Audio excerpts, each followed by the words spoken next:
بسم اللہ الرحمن الرحیم۔ السلام علیکم۔ ناول آوے ہی آوے کی لاسٹ ایپیسوڈ۔ خانہ داری کا سبق پڑھ لیا تو آ کے میری بات سن جا۔ شاہدہ بیگم نے اندر آتے ہی تخت پہ نیم دراز اخبار کا مطالعہ کرتے شگفتہ اور اس کی پائنتی پہ بیٹھے بڑے انہماک سے آلو چھیلتے تحسین کو دیکھا تو جھٹ تانا دے مارا۔ وہ ہڑبڑا کے رہ گیا۔ وہ امی جی، ہاں میں تو شگفتہ سے چائے کا کہنے آیا تھا۔ چھری سے آلو پہ لکھ کے دے رہے تھے کہ چائے بنا دو۔ آج کی تازہ خبر۔ حسب عادت اور حسب معمول دستگیر بغیر دستک دیے اندر داخل ہوا۔ چلو خبر ہی تازہ سنا دو، باقی سب کچھ تو ہے ہی پرانا، وہی آلو، وہی چخ چخ۔ خبر یہ خالہ کہ مپارہ خاتون بیٹھ کی ہیں۔ بڑے لوگوں کی بڑی باتیں، یہ ان کے ہاں اٹھنے بیٹھنے کی بھی خبریں بن جاتی ہیں۔ غریب بندہ چاہے لک توڑوا کے آ جائے کسی کو پتہ نہیں چلتا۔ تحسین نے کمر سہلاتے ہوئے کہا، پاگلے، اس کا مطلب ہے کہ الیکشن میں بیچاری جلسے کر کے اور تقریریں پڑھ کے تھک گئی ہے تو اب بیٹھ گئی ہے نا دستگیر؟ تو شگو جی آپ اپنی ماپارہ میڈم کے لیے سٹیج پہ کرسی رکھ دیتی، وہ بیٹھ کے تقریر کر لیتی۔ تحسین نے درد مندانہ صلاح دی۔ دستگیر کا منہ وضاحت کے لیے کھلا، مگر شاہدہ بیگم نے اس کھلے منہ سے ایک لفظ تک نکالنے کا موقع نہ دیا۔ جھلے کا جھلا، بیٹھ کے تقریر نہیں کرتے، غزلیں پڑھتے ہیں، وہ بھی پکے راگ والی۔ اوہو امی، کیا فرق ہے دونوں میں؟ دونوں کو ہی سن کے نیند آتی ہے۔ وہ بات تو سنو میری، بیٹھنے کا مطلب ہے وہ سعید صاحب کے حق میں بیٹھ گئی ہے، الیکشنوں میں۔ سمجھ میں آئی بات؟ اس نے ایک سانس میں کہہ ڈالا تاکہ دونوں میں سے ایک بار پھر کوئی تجزیہ نہ کرنے بیٹھ جائے۔ یہ کیسے ہو سکتا ہے؟ سب سے زیادہ حیرت شگفتہ کو ہوئی۔ وہ تو بڑی مخالف تھی سعید صاحب کی، ہر تقریر میں ان کے خلاف اتنا بولتی تھی۔ ضرور پیسے لے کر بیٹھی ہوگی، شاہدہ بیگم نے خیال ظاہر کیا۔ ہیں، بیٹھنے کے بھی پیسے ملتے ہیں؟ تحسین کی باتیں پھیلی۔ میں تو پھر لمبی رقمیں کما سکتا ہوں۔ بیٹھ کے آلو چھیلنے کے نہیں ملتے، ماں نے گھورا۔ اور نہیں جی، بات پیسوں کی نہیں ہے، دراصل ان کی نند۔ لے، اس کی نند کہاں سے آ گئی؟ شاہدہ بیگم نے پھر نقطہ اعتراض اٹھایا۔ وہ تو آپ نند ہے شگفتہ کی میڈم کی۔ ضروری نہیں جو کسی کی نند اسے سزا کے طور پہ اپنی کوئی ذاتی نند نہ ملے، شگفتہ نے تنک کر کہا۔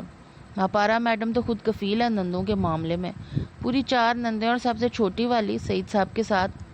اس نے باقی کی بات آنکھ مار کے سمجھائی۔ ہاں بیچاری۔ پہلی بار شگفتہ اور شاہدہ نے متفقہ طور پر کسی رائے کا اظہار کیا۔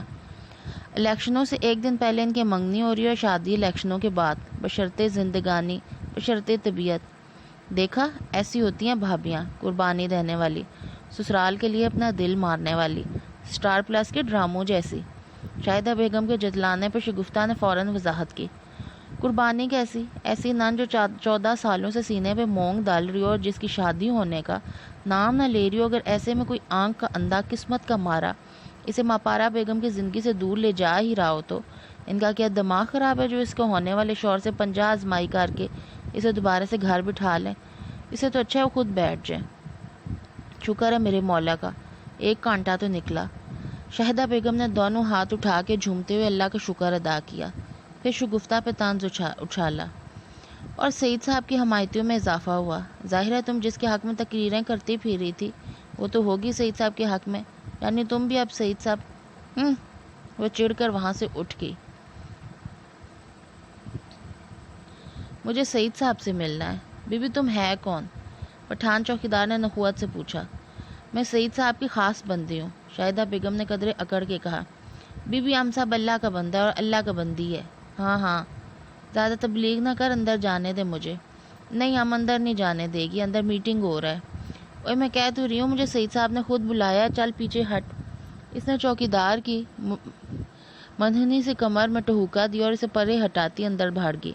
وہ بیچارہ تھا تو پٹھان، مگر سوائے مونچھوں اور کڑکدار آواز کی کچھ اور ایسا نہ تھا کہ روبدار کہلاتا۔ وڈا آیا شاہدہ بیگم پہ پابندیاں لگانے والا، اسے ابھی پتہ ہی نہیں ہے کہ شاہدہ بیگم چیز کیا ہے۔ اوے دستگیر، یہ تیری خالہ شاہدہ بیگم چیز کیا ہے؟ راہداری سے گزرتے ہوئے بڑے سے ڈرائنگ روم سے آتی سعید ٹوانا کی آواز پہ وہ ٹھٹک کے رکی۔ سر جی، مجھے کیا پتا تھا کہ خالہ نے اتنا بڑا مسئلہ کر دینا ہے۔ میں نے آپ کے فائدے کی خاطر ایسی کی تیسی تمہارے آئیڈیا کی۔ چلو تمہاری خالہ کے تو 2-4 مطالبے میں مان لیتا، اس کے اس دمے کے مارے خاوند کو بھی لنڈے میں پرانے ترپالوں کا سٹال لگوا دیتا۔ اس سے زیادہ اور کون سا کاروبار کر سکتا ہے، مگر اس کا تو منہ کھلتا ہی جا رہا ہے۔ بیٹے کی پکی نوکری، بینک سے قرضہ، نواسے کا ہجی سن میں داخلہ، اپنے آپ کو پتہ نہیں کون سی توپ سمجھنے لگی ہے۔ مارے تیش کے وہ تھر تھر کانپنے لگی۔ بس جی، غلطی بندہ بشر سے ہی ہوتی ہے، مجھ سے بھی ہوگی۔ مجھے کیا پتا تھا خالہ پورے محلے کی ٹکے ٹکی فرمائشیں لے کے آپ کے پیچھے ہو جائے گی۔ چلو جو ہوا سو ہوا، جان چھڑاؤ آپ میری۔ شاہدہ بیگم بفری ہوئی اندر بڑھنے کو تھی کہ دستگیر کی بات پہ روک گئی۔ آپ پہ چھٹ جائے گی جی جان بھی۔ آپ الیکشن جیت جاؤ گے تو یہ کمی کمین جاہل بیوقوف لوگ کہاں اب تک پہنچ سکیں گے۔ ابھی تو اپنے مطلب کے لیے ڈھیل دی ہوئی ہے ہم نے۔ وہ سست قدموں سے واپس پلٹ گئی۔ فرخندہ تو بڑے تھکے ماندے جی کے ساتھ ٹوٹا ہوا دل لے کے گھر میں داخل ہوئی، مگر گھر کی دیوڑی میں کھیلتے اپنے نواسے اور نواسی کو دیکھ کے جیسے جی اٹھی۔ فرخندہ تو کا بھائی بتایا بھی نہیں۔ خوشی پہ حیرت اس لیے غالب تھی کہ فرخندہ سال میں ایک بار ہی صورت دکھاتی تھی، ایک شہر میں رہنے کے باوجود، اور وہ بھی شاہدہ کہ اس کے شوہر اور ساس کے آگے 100 مرتبہ ناک رگڑنے کے بعد۔ پھر اگلے ہی پل یہ حیرت رہی نہ خوشی۔ فرخندہ کے اترے ہوئے چہرے، سوجی ہوئی آنکھ اور ہونٹ کے کنارے پہ جمے ہوئے خون نے جیسے اس کا کلیجہ نوچ لیا۔ اس نے سہمی ہوئی نظروں سے صحن میں موجود باقی کے تینوں نفوس کی جانب دیکھا۔ تسکین سر نے اڑائے خاموش بیٹھے تھے، ان کی صدا پر کھانسی بھی دم ساتے ہوئی تھی۔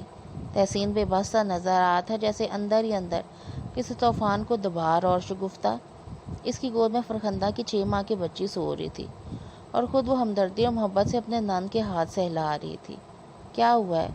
وہ لڑکھڑاتے قدموں کے سہارے آگے بڑھیں۔ فرخندہ دوپٹے کا گولا منہ میں دبا کے سسکیاں بھرنے لگی تو تسکین کا سر کچھ اور جھک گیا۔ شگفتہ کی ہمدردی آنکھوں کی نمی کی صورت ظاہر ہوگی، اور تحسین اٹھ کے بے چینی سے صحن کے چکر کاٹنے لگا۔ کوئی نئی بات نہیں امی جی، وہی جو ہر دوسرے دن ہوتا ہے، وہی گالم گلوچ، وہی مار پیٹ۔ ہاں، اس بار نئی بات یہ ہوئی کہ انہوں نے مجھے گھر سے نکال دیا ہے۔ اور سجاد؟ شاہدہ بیگم نے اپنے داماد کے بارے میں پوچھا۔ وہ چپ رہے، اپنی ماں کے آگے کہاں دم مار سکتے ہیں وہ۔ کیسے چپ رہا؟ اس کی بیوی کو گھر سے نکال دیا، بچوں کو نکال دیا اور چپ چاپ دیکھتا رہا؟ شگفتہ نے تیز لہجے میں کہا۔ تحسین تم جا کے بات کرو سجاد بھائی جان سے، بلکہ دفتر جا کے کرو۔ ہاں پھر ہاں، یہ ٹھیک ہے، ادھر لے کر آؤ، سارے مل کے بات کرتے ہیں۔ شگفتہ نے راہ سجائی۔ وہ دل کے بہت اچھے ہیں، بچوں سے بھی بہت پیار کرتے ہیں، میرا بھی خیال رکھنے کی کوشش کرتے ہیں، مگر کیا کریں، مجبور ہیں وہ۔ سارے بھائیوں سے کم تنخواہ ہے ان کی، اس لیے خرچہ کام دیتے ہیں اور دب جاتے ہیں۔ تو مت رہ وہاں دب کے، تمہیں لے کر الگ ہو جائے۔ اتنی تھوڑی تنخواہ میں گزارا مشکل سے ہوتا ہے امی جی، کرایہ کدھر سے دانا۔ وہ سارے تو چاہتے یہی ہیں کہ ہم وہاں سے نکل جائیں، اس لیے بہانے سے تنگ کرتے ہیں۔ 3 ٹبروں کے کام کی ذمہ داری مجھے اکیلے پہ ہے۔ خوشی غمے کے موقع پہ بھی گھر سے نہیں نکل سکتی کہ کام کا حرج ہوگا۔ پھر بھی جس کا دل چاہتا ہے مجھے اور میرے بچوں کو ذلیل کر دیتا ہے۔ آج تو گھر سے نکال دیا کہ اچھا ہی ہے جائیں، اور اس کے پیچھے سجاد بھی چلے جائیں، مگر وہ کہاں جائیں گے نکل کے؟ میرا تو میکے کا سہارا ہے، منہ چھپا کے پڑی رہوں گی۔ فرخندہ پھر سے سسکنے لگی۔ شاہدہ بیگم نے ایک ٹھنڈی سانس بھری۔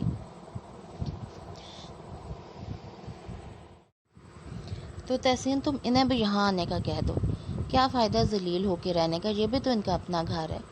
شگفتہ نے وہ بات کہہ دی جو بارہا شاہدہ بیگم کے دل میں آئی تھی، مگر اسے زبان تک نہ لائی تھی کہ انہیں اپنے گھر کا سکون بے حد عزیز تھا۔ بیٹی کی محبت اپنی جگہ، مگر جس پرائی بیٹی کو اس گھر میں لائی تھی، اس کے حقوق غصب نہیں کرنا چاہتی تھی۔ اتنے بڑے گھر میں ہم 4 لوگ ہی تو رہتے ہیں، فرخندہ آ جائے گی تو رونق ہو جائے گی، ہمارے گھر میں بچے بھی تو نہیں ہیں، اسی بہانے بچے۔ شگفتہ کی آواز بوجھل ہو گئی۔ اس نے گود میں لیٹی فرخندہ کی بیٹی کے ماتھے پہ لب رکھے، اور شاہدہ بیگم نے شگفتہ کی پیشانی پہ۔ جیتی رہے۔ تو ٹھیک ہے، میں جاتا ہوں سجاد کے دفتر اور کہہ دیتا ہوں کہ جب تک حالات ٹھیک نہیں ہوتے وہ پورے حق سے ہمارے گھر رہیں۔ کوئی ضرورت نہیں ہے ذرا سے فائدے کے لیے کسی سے دبنے اور ذلیل ہونے کی۔ تحسین کی بات نے شاہدہ بیگم کو جیسے جھنجھوڑ کر رکھ دیا۔ ذرا سے فائدے کے لیے؟ وہ رات دیر تک کسی ایک نقطے پہ سوچتی رہی۔ کیا بات ہے، آج کل تیرے دورے رکے ہوئے ہیں؟ کوئی تیسرے دن ڈرتے ڈر کے تسکین نے اس سے پوچھا۔ جس دن سے فرخندہ آئی تھی وہ ایسے ہی گمسم تھی۔ وہ سمجھ گئی کہ بیٹی کے ساتھ ہوتے ہوئے ناخوشگوار حادثے کا اثر ہے۔ آخر اکلوتی اور لاڈلی بیٹی تھی۔ بیاہی بیٹیوں کے دکھ تو بڑے بڑے ترم خانوں کو ہلا کے رکھ دیتے ہیں، وہ تو پھر ایک عورت تھی، ذرا سی شیخی خور، ذرا سے بڑبولی، ذرا سی لالچی، ذرا سی مطلبی۔ مگر بہرحال ایک عورت جو ماں بھی تھی۔ لیکن اب تو سب ٹھیک تھا۔ تحسین اور شگفتہ اس طرح محبت سے سجاد کو منا لائے تھے کہ اسے سسرال میں رہنے میں سبکی محسوس نہ ہوئی۔ ویسے بھی بھائیوں بھابھیوں کے رویے سے وہ اس حد تک دل برداشتہ ہو چکا تھا کہ یہ مناسب سمجھا کہ جب تک ذرا بہتر ملازمت نے مل جاتی تب تک یہیں رہ لیا جائے۔ تحسین کے ساتھ والے کمرے کو ان دونوں کے لیے ٹھیک ٹھاک کر دیا گیا۔ فرخندہ کا جہیز کا سامان ٹرک پہ لد کے واپس آ گیا۔ شگفتہ کا رویہ خاصا حوصلہ افزا تھا کہ شاہدہ بیگم کا یوں 2 دن سے مسلسل گھر کے اندر رہنا یہ تسکین کو ہضم نہ ہو رہا تھا۔ تمہاری انتخابی مہم کا کیا بنے گا؟ کھیت اسوا، بالآخر وہ ان کے منہ سے کچھ کہلوانے میں کامیاب ہو ہی گئے۔ اور سعید صاحب کا کیا ہوگا؟ تیرے بغیر وہ کیسے جیتے گا یہ الیکشن؟ اللہ کرے نہ ہی جیتے، وہ بلبلا اٹھی۔ یہ انقلاب کیسے؟ تسکین میں سوچتی ہوں اس بار اگر ووٹ دینا ہی ہے تو بڑا سوچ سمجھ کے، صحیح فیصلہ کر کے۔ بغیر رقمہ کمائے؟ وہ حیرت سے بولے۔ ہاں، بغیر سوچے سمجھے فیصلہ کرنے کا ایک انجام تو دیکھ لیا ہے۔ کیا مطلب؟ وہ قطعاً نہ سمجھے۔ فرخندہ، شاہدہ بیگم نے سر داب بھر کے کہا، اس کے مستقبل کا فیصلہ کرنے میں ہم نے کتنی جلد بازی کی۔ نہری باہر کی شوشا پہ ریچھ کر فیصلہ کر لیا، نہ گھر پر دیکھا نہ لوگ پرکھے۔ چلو قسمت اچھی تھی جو سجاد کو وقت پہ عقل آ گئی، ورنہ پہلے تو وہ بھی بھائیوں کی آنکھ اشارے پہ چلتا تھا۔ اب میں یہ غلطی نہیں کرنے والی۔ فرخندہ کی شادی کا الیکشنوں سے کیا تعلق بھلیے لوکے؟ ہے، بڑا گہرا تعلق ہے۔ دیکھنا تسکین، یہ تو ایک بندے کی زندگی کا معاملہ تھا، اس میں نے عقل سے کام نہ لیا تو بیچاری کی زندگی کے اتنے سال برباد ہوئے۔ اور ووٹ، یہ تو پوری قوم، پورے ملک کے مستقبل کا معاملہ ہے۔ اس پہ میں کیسے داؤ چلاؤں؟ اپنے ذرا سے فائدے کے لیے میں کیسے سعید ٹوانا جیسے بندے کو آگے لے آؤں؟ نہ، میں نے پکا فیصلہ کر لیا ہے۔ اب ووٹ اسے دینا ہے جو ووٹر نہ خریدے، خوشیاں خریدے۔ ان کے پرعزم لہجے پہ تسکین نے ایک تسکین بھری سانس لی۔ اس کے ساتھ ہی ہو گیا ناول اینڈ۔ اب آپ پورا سنیں اور پھر بتائیں کہ یہ آپ کو کیسا لگا۔